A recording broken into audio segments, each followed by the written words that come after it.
महावीर स्वामी के शासन काल में हम सभी विराजते हैं।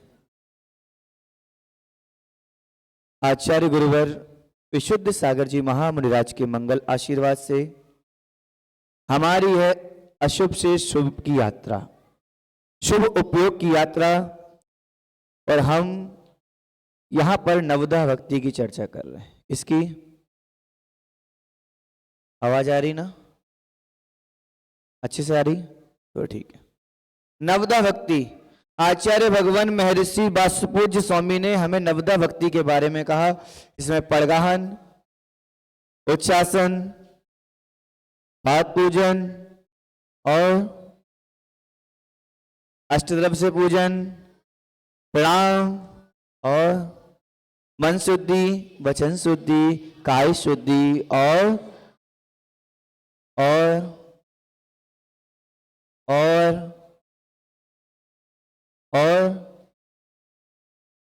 कुछ नहीं, कल बताया था ना। और जाओ महाराज जी अपने पास, हमने भक्ति कर दी, आपको प्रणाम कर दिया, पूजन कर दी, पाद प्रक्षालन कर दिया, सब कुछ कर दिया, बस जाओ कक्ष में, ऐसा नहीं। तो हम नवदा भक्ति में वचन शुद्धि की बात कर रहे थे। तो सबसे पहले हमारे वचनों की शुद्धि होनी चाहिए। आहार शुद्ध हो या ना हो बाद में बाकी बात है, परंतु पहले मन शुद्ध, उसके बाद वचन शुद्ध। मन शुद्ध होगा सबसे पहले, क्योंकि जब तक मन की शुद्धि नहीं होगी तब हम वचन भी शुद्ध नहीं बोल सकते।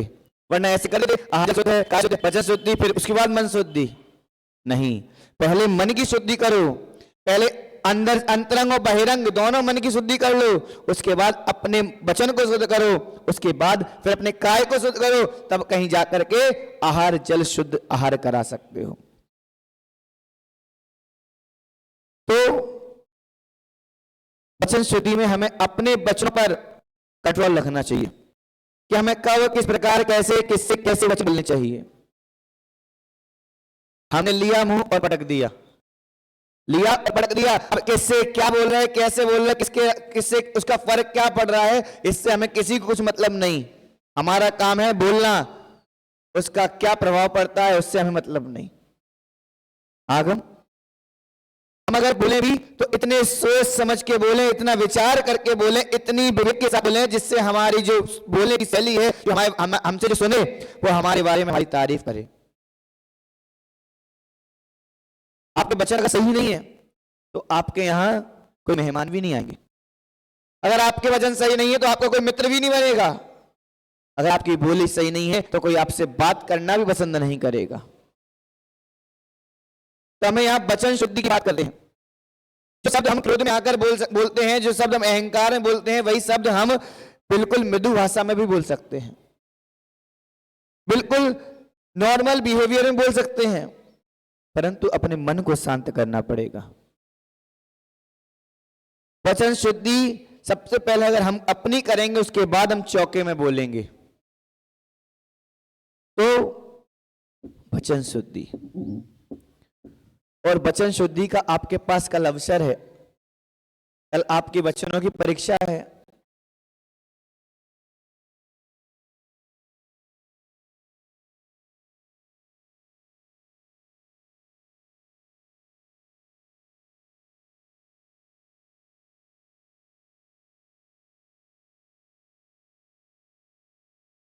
कि आपकी वचनों में कितनी ताकत है, आपकी बोली में कितनी ताकत है, आपकी वाणी में, आपके पानी में कितनी ताकत है, आपके एरना नदी के पानी में कितनी ताकत है, आपके कृष्णा नदी के पानी में कितनी ताकत है, जो जहां से आए हैं उसके उनके पानी में कितनी ताकत है। सबको कल ताकत की बात है, सबकी परीक्षा है, सबके पुण्य की परीक्षा है, और सबके पुण्य की अनुमोदना भी है कि नहीं? है। कल क्या है? क्या है? नहीं। किसने बोला? किसने बोला? क्या है? किसने बोला? किसने बोला? हमारी बात हर चीज हमारी बात मानते हो? हमने बोला नहीं है तो नहीं है, हमने बोला है तो है। हाँ? नहीं। कल है वात्सल्य पर्व, रक्षाबंधन महापर्व है कल। लोग व्यवहार में भाई बहन का त्योहार मानते हैं, भाई बहन का त्योहार है, वात्सल्य का त्योहार है। लोग अपने काम को छोड़ करके अपने रिश्तेदारों के यहाँ जाते हैं, कुछ समय अपने घर वालों के साथ बिताते हैं, अपने परिवार वालों के साथ बिताते हैं, परंतु आज के समय लोग अपने फोन के साथ ज्यादा समय बिताने लगे हैं। छोटे बच्चे से लेकर बड़े लोग, उनसे कहा भैया रिश्तेदार आए हैं, फोन में लगे हैं। रिश्तेदार को व्हाट्सएप कर दिया, ईमेल कर दिया और स्टोरी लगा दी कि हमने रक्षाबंधन मना लिया। भाई ने बहन की फोटो लगा दी, वीडियो लगा दी, रक्षाबंधन बन गया। बहन ने भाई की वीडियो लगा दी, रक्षाबंधन पर्व बन गया। हमने यानी लोगों को ऐसा जताएंगे कि हम कितना प्यार करते हैं अपने भाई और बहनों से, हम कितना प्यार करते हैं अपने माता पिता से। मदर्स डे आता है तो माँ की फोटो लगा देते हैं, माँ की वीडियो लगा देते हैं। पापा का डे आता है तो पापा की फोटो लगा देते हैं। लोगों को लगता है अरे बाप रे कितना प्यार करते हैं, इतना प्यार, इतना प्यार। घर जाकर देखो, घर जाकर देखो क्या होता है, तू मैं क्या होता है। कल तुम लोग लड़ना नहीं कोई बच्चियों, हाँ, अपने अपने भैयाओं से, तुम लोग भी नहीं लड़ना अपनी बहनों से। लड़ने वाले क्या होते हैं पता है, मुनराज बन जाते हैं। हमने बहुत लड़ा, हमसे ज्यादा शायद ही किसी ने लड़ा होगा अपनी बहनों से, क्योंकि रक्षाबंधन पर्व प्यार का दिवस है, प्रेम वात्सल्य का पर्व है, जहां लोग एक दूसरे से मिलना पसंद नहीं करते, बात करना पसंद नहीं करते। वहां भाई बहन आपस में कितना भी झगड़ लें, कितना भी लड़ लें, कितना भी तंग कर लें, फिर भी आपस में मिलकर के एक दूसरे को मिठाइयां खिलाते हैं। बहन भाई की जेब में हाथ डालती है, भैया लाओ राखी लेकर आए थे हम 10 के 20 चाहिए। आजकल 10 की आती है कि मैगी आती है? 10 की आ रही क्या? हमने तो 5 की भी ली है। एक ये ऐसा अवसर आता है, बहन कहती चलो भैया अपन राखी लेने चलते हैं। दुकान पर लेके जाती थी बहनें कि अपनी पसंद की राखी ले लो। बच्चे छोटे छोटे होते हैं, उन्हें कहते मुझे अपनी टेडी बियर वाली चाहिए, मुझे पिकाचू वाली चाहिए, मुझे मिक्की माउस वाली चाहिए, मुझे बहन भाई वाली चाहिए, ये चाहिए वो चाहिए। अनेकों प्रकार की राखियां लेते थे। तो पर्व भी ऐसा है, एक तरीके से अच्छा पर्व भी है, वात्सल्य का पर्व है। भाई बहन आपस में मिलते हैं। जो लोग आपस में बात करना पसंद नहीं करते, बूढ़े पुराने लोग, वो बहनें अपने भाई के पास आती हैं। एक बार एक बहन ने अपने बड़े भाई से कहा, बड़े भाई से पूछा भैया व्हाट इज लव, प्यार क्या है? भाई बोलता है जो तू सुबह उठ करके स्कूल जाती है तब मेरे बैग से चॉकलेट निकाल कर लेके जाती है, और फिर भी मुझे पता होने के बावजूद भी मैं दूसरे दिन उस बैग में चॉकलेट रखता हूं तेरे लिए। यह है प्यार। भाई बहन आपस में लड़ते हैं, झगड़ते हैं, आपस में मस्ती करते हैं, बहुत सी तंग करते हैं। भाई से अगर किसी ने कुछ कह दिया तो बहन उसके बारे में सुन नहीं सकती, और बहन से किसी ने कह दिया तो भाई सुन नहीं सकता। ऐसा है ये प्यार, भाई बहन का प्यार। भाई बहन के प्यार में, रिश्ते में कभी भी प्यार को जताया नहीं जाता, महसूस किया जाता है। महसूस किया जाता है कि हम कितना प्यार करते हैं अपनी बहन से, कितना चाहते हैं अपनी बहन को। लोग रक्षाबंधन बनाते हैं तो रक्षाबंधन पे लोग अपनी बहन से उसकी रक्षा करने का वादा करते हैं, उसकी इज्जत करने का वादा करते हैं, उसे खुश रखने का वादा करते हैं। तो हम आज से कुछ नया सोचेंगे, कुछ अपनी सोच को बदलें। हम अपनी बहन को तो खुश रखने का वादा करते हैं, उसकी रक्षा करने का वादा करते हैं, परंतु इस भारत की भूमि पर जितनी भी बहनें हैं, जितनी भी लड़कियां हैं, उन सब लड़कियों का हम उनकी रक्षा करने का, उनकी मदद करने का, उनकी जरूरतें पूरी करने का वादा करें।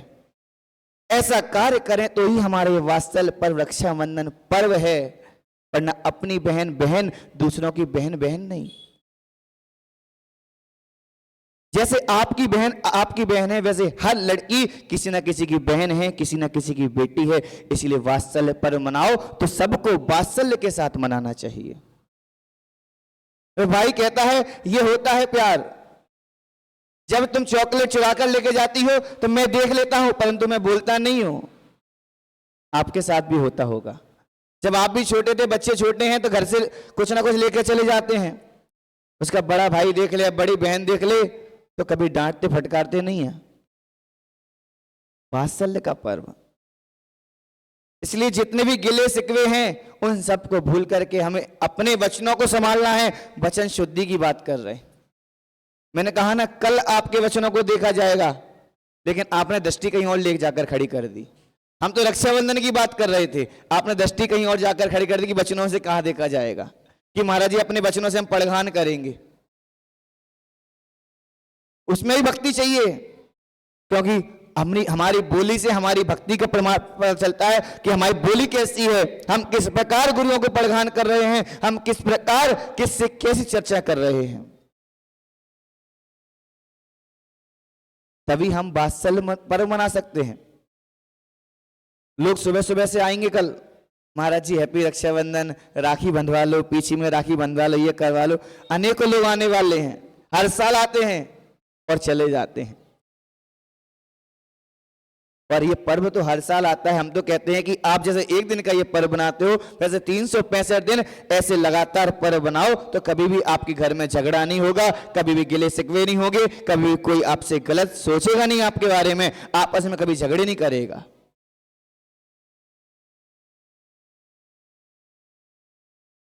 वचन शुद्धि।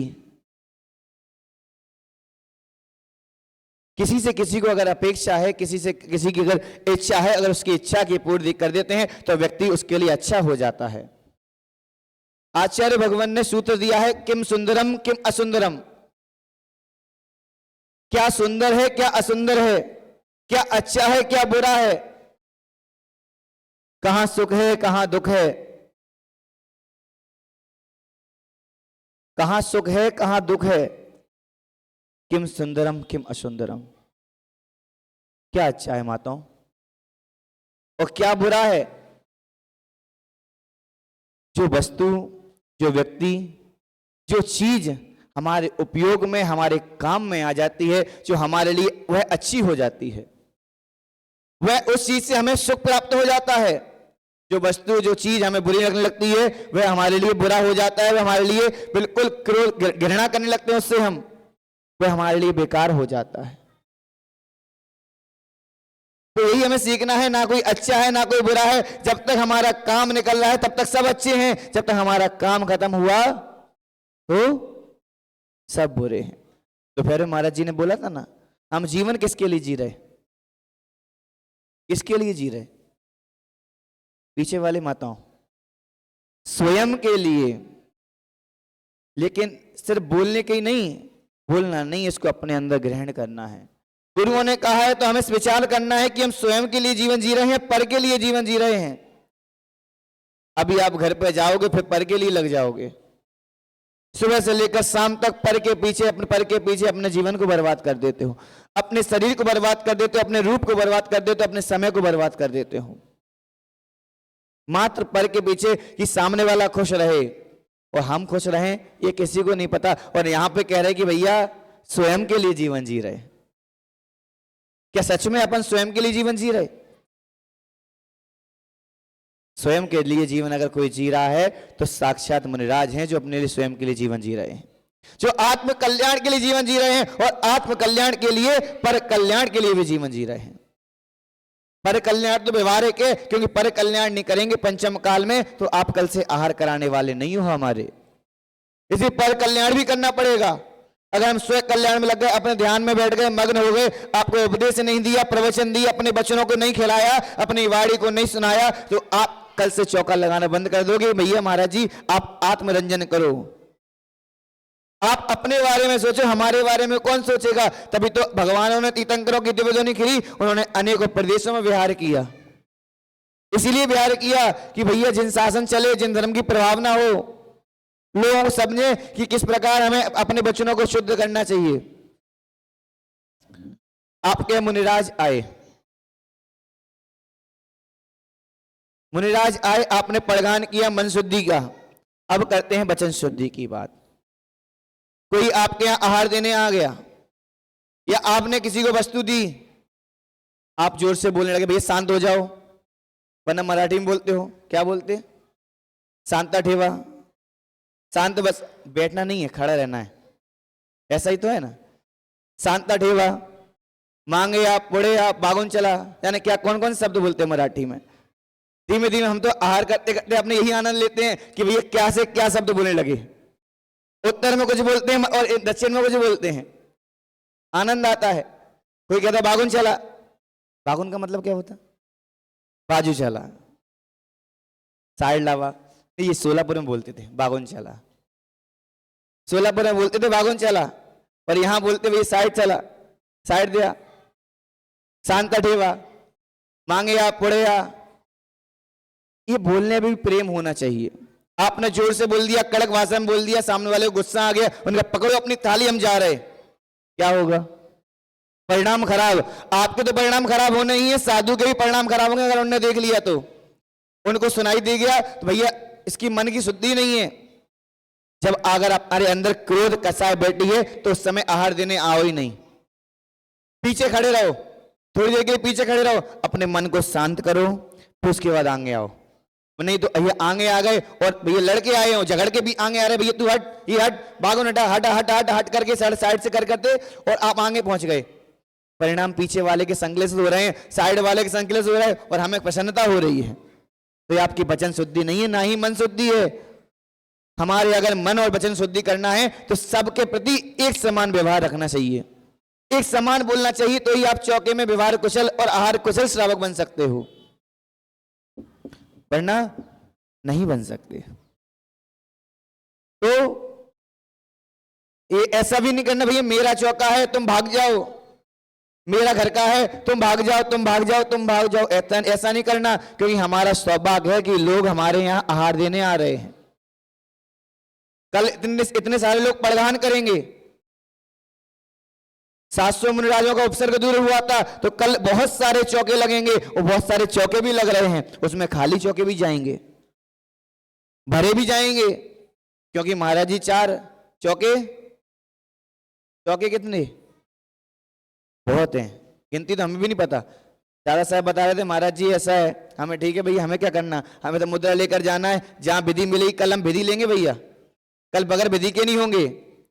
जैसे चंदन वाला खड़ी हो गई थी, आप भी किसी में से एक चंदन वाला बना के खड़ी कर देना, सोम श्रेयांश बन के खड़े हो जाना। पति पत्नी बिल्कुल श्रृंगार करके, चांदी सोने के वस्त्र पहन करके, आभूषण पहन करके, मुकुट माला लगा करके, कंदौनी पहन करके अपनी विधि बनाना। हम विधि बता रहे भैया, फिर मत कहना महाराज जी बताई नहीं। विधि कुछ भी हो सकती है, छोटे फल से लेकर बड़े फल तक।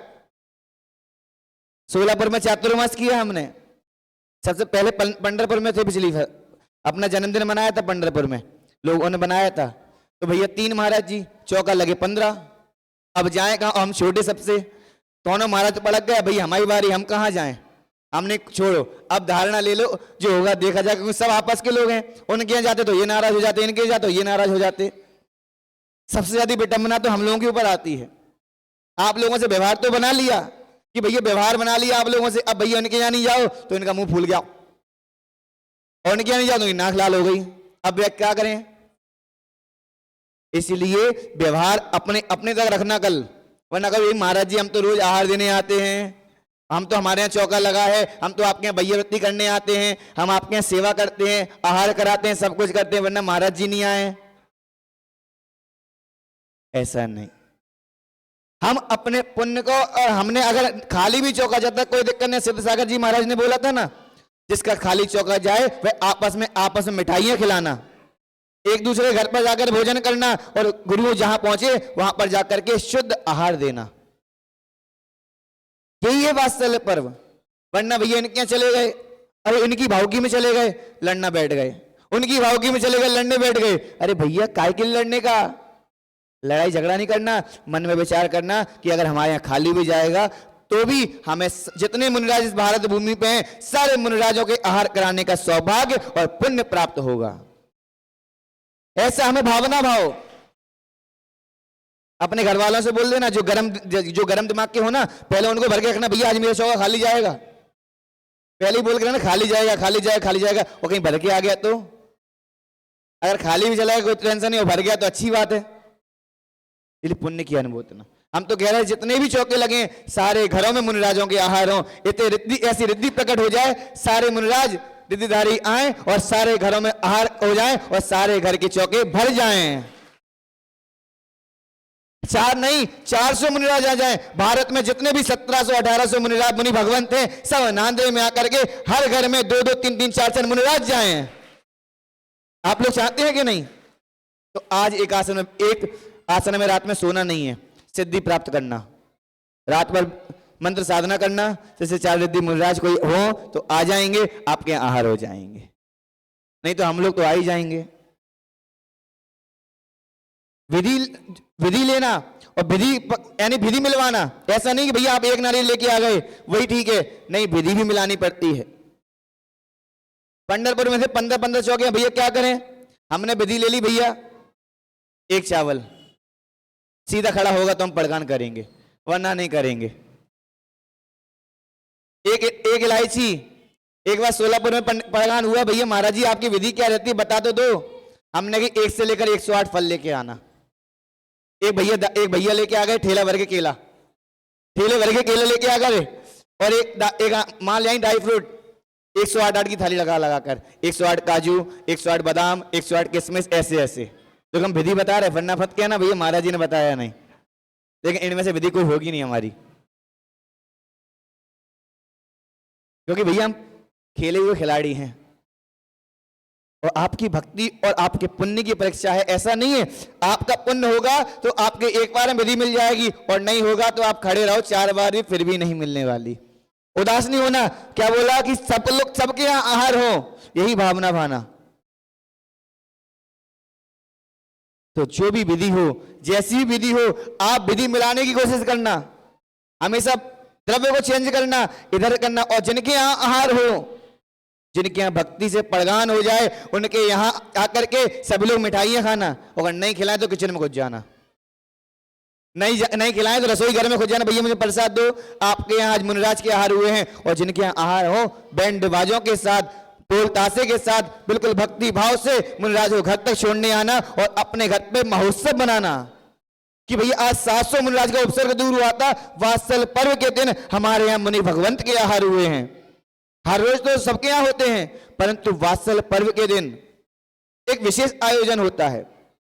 पाद प्रक्षालन वैसे रोज लोग करते हैं, मुनिराजों के पाद प्रक्षालन रोज करते हैं, लेकिन एक विशेष दिन होता है, वात्सल पर्व होता है, कोई गुरु पूर्णिमा होती है तो विशेष दिन होता है, तो उसकी बोलियां होती हैं, तो उसका प्रभाव अलग पड़ता है, उसमें आनंद अलग आता है। ऐसे आप लोग घर में डाल दिया पानी, हो गया पाद प्रक्षालन, इसका प्रभाव अलग है, विशेष दिनों का प्रभाव अलग है।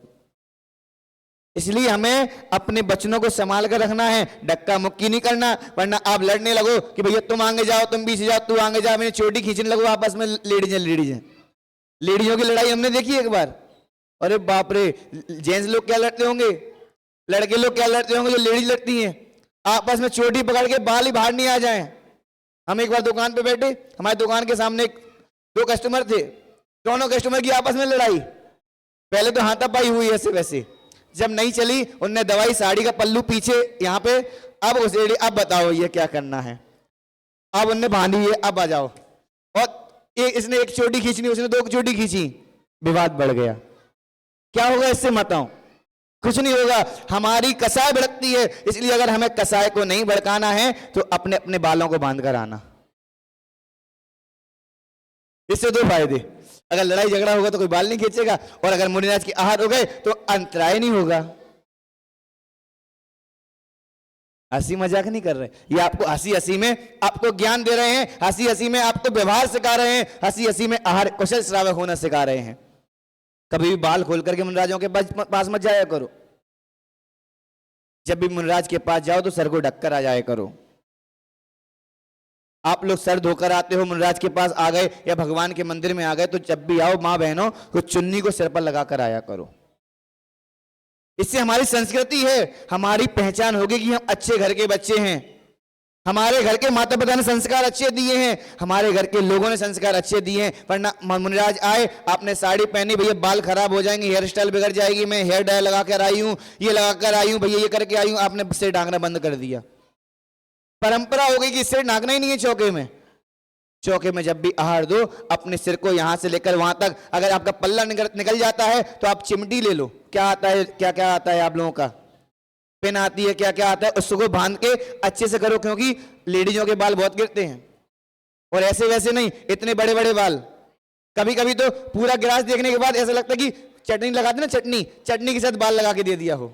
इंदौर में एक बार मेरे साथ हुआ, हम आहार लेने खड़े हुए, एक दादाजी आए, उनने दिया, एक पहले चटनी लगा के दी, हमने ले लिया, दूसरा बाल लगा के दे दिया।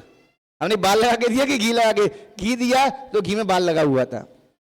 और किसका बाल? लेडीजों का बाल। पुरुषों के तो छोटे छोटे बाल रहते हैं, लेडीजों के लंबे लंबे बाल रहते हैं, और आपके बाल टूटते भी हैं। इसलिए जब भी गुरुओं को आहार दो, पूरे बालों को बांध करके और सिर को ढक करके आहार देना, और सिर ढकने के बाद अपने दोनों हाथों को धो करके, सुखा करके, यानी पल्लू में आपने पल्लू से लिया और पोंछ लिया नहीं, उसको शुद्ध वस्त्रों से पोंछ करके आप आहार दोगे, तभी आप आहार कुशल श्रावक कहलाओगे, वरना आहार अकुशल श्रावक कहलाओगे। इसलिए हम यहां पर आहार कुशल और व्यवहार कुशल की चर्चा कर रहे हैं। हमें आहार कुशल बनना है, ना कि आहार अकुशल बनना है। वचनों की शुद्धि की बात कर रहे हैं, वचन शुद्धि। चौके में कभी क्रोध नहीं आना चाहिए। कोई अगर बाहर से आहार देने आया है तो भैया आओ, हमारा सौभाग्य है कि आप हमारे साधु परमेष्ठी के साथ मेहमान बनकर आहार देने आए हो, आप पहले आहार दो, फिर देखो आपके यहां कितना प्रभाव पड़ेगा, पुण्य झमाझम बरसेगा। आप आहार नहीं दे पा रहे, कोई दिक्कत नहीं, लास्ट में आप पानी दे लेना, लेकिन जो बाहर से आ रहे हैं, इतनी बड़ी लाइन लगाए खड़े हैं, कोई फालतू में नहीं खड़े। आपने पीली चिट्ठी देकर नहीं बुलाए, आप पीली चिट्ठी देकर लोगों को बुलाओगे तब भी लोग आपके यहां नहीं आएंगे। गुरुओं के प्रभाव है कि गुरुओं के आने से आपके यहां हजारों लोग आहार देने आते हैं, 100 लोग आहार देने आते हैं। इसलिए कभी अहंकार नहीं करना, भैया मेरा चौका है, मैं किसी को आहार देने नहीं दूंगी, मैंने बनाया है, मैं ही चलाऊंगी। नहीं, हमने बनाया है भैया, हमारी अनुमोदना करने के लिए आप लोग आए, आप पहले चलाओ। और श्रावक कुछ नहीं, एक गिलास देकर के उसे भी दिख जाता है कि भैया भीड़ है, तो अभी एक गिलास देता है और अपने आप पीछे हो जाता है। अगर आपने सम्मान से उसको बुला लिया तो वह कहेगा कि भैया इनका घर तो इतना अच्छा है, इतने सम्मान से हमें बुलाया है, आपकी जगह जगह तारीफ होगी, और अगर जगह जगह तारीफ होगी तो हमारा नांदरे आहार कुशल और व्यवहार कुशल श्रावक बन जाएगा। तो हम वचन शुद्धि की बात कर रहे हैं। अब वचन शुद्धि में हमें क्या क्या करना है वो हम कल देखेंगे, क्योंकि कल इतने सारे चौके हैं, सबके वचनों का प्रमाण होगा कि सबके वचन कैसे गिरते हैं, सब लोग कैसे कैसे भक्तियों से पड़गान करते हैं। हो स्वामी नमोस्तु नमोस्तु नमोस्तु। जितनी ताकत हो, जितना एड़ना नदी का पानी पिया हो, जितना कृष्णा नदी का पानी पिया हो, जितना संगम नदी का पानी पिया हो, जो कुछ पिया हो, आप अपनी ताकत लगा देना और ताकत लगाकर गुरुओं को पड़गान करना। सबके घर में आहार होंगे, सबके यहां पड़गान होगी, सबके यहां मुनि भगवंत आएंगे और सबके यहां चौके भरेंगे। कोई उदास नहीं होना, वरना उदास हो जाए भैया हमारे महाराज जी नहीं आए। सबके यहां आएंगे, हर घर को देखते हुए जाएंगे, और जिनका पुण्य होगा वहां पड़गान करेंगे, जिनके यहां विधि मिलेगी वहां विधि मिलेगी, विधि का विधान होगा वहीं विधि मिलेगी, वरना। तो इसी मंगल भावना के साथ वचन शुद्धि की चर्चा कर रहे हैं। वचन शुद्धि में हमें क्या क्या करना चाहिए ये आगे पुनः चर्चा करेंगे। परम पूज्य आचार्य गुरु विशुद्ध सागर जी महाराज जी की अब स्वरूप संबोधन ग्रंथ लाइए। 19 गाथा किस किस को याद है? 19 नंबर की किसको याद है? कितने 19 हो गई, 18 हो गए? एक 19 वाली सुनाइए, कौन सुनाएगा? खड़े हो जाओ बेटा सब लोग, जो को पता है। बड़े लोगों को खड़े हो जाओ। 19 नंबर की पहले सुनाना है, उसके बाद में सुनेंगे। सुनाइए। नमोस्तु सांगा।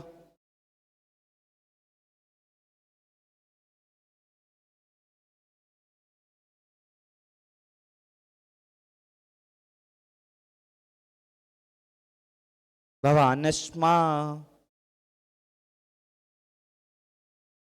बहुत अच्छे, जोरदार ताली बजाओ बच्चों के लिए। संस्कृत के श्लोक याद कर रहे भैया आप लोग, एक याद नहीं कर पा रहे?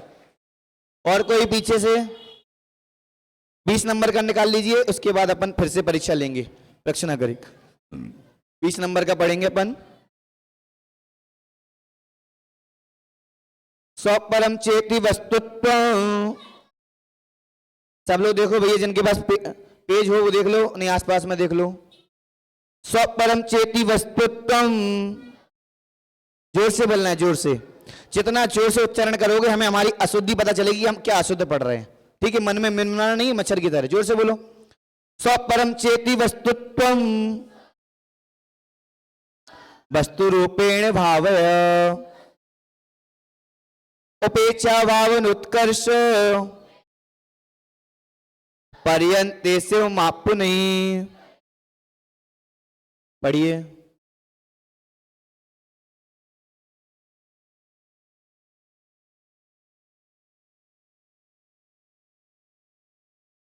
उच्चारण करना आ गया?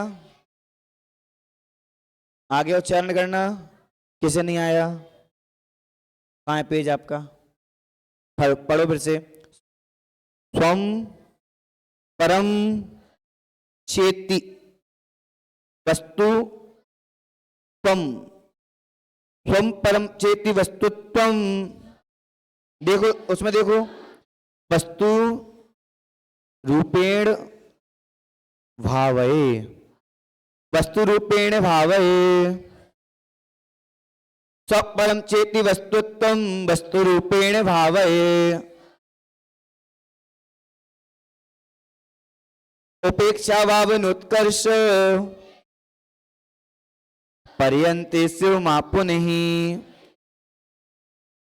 पर्यंते शिव मापु नहीं। पढ़िए जोर से।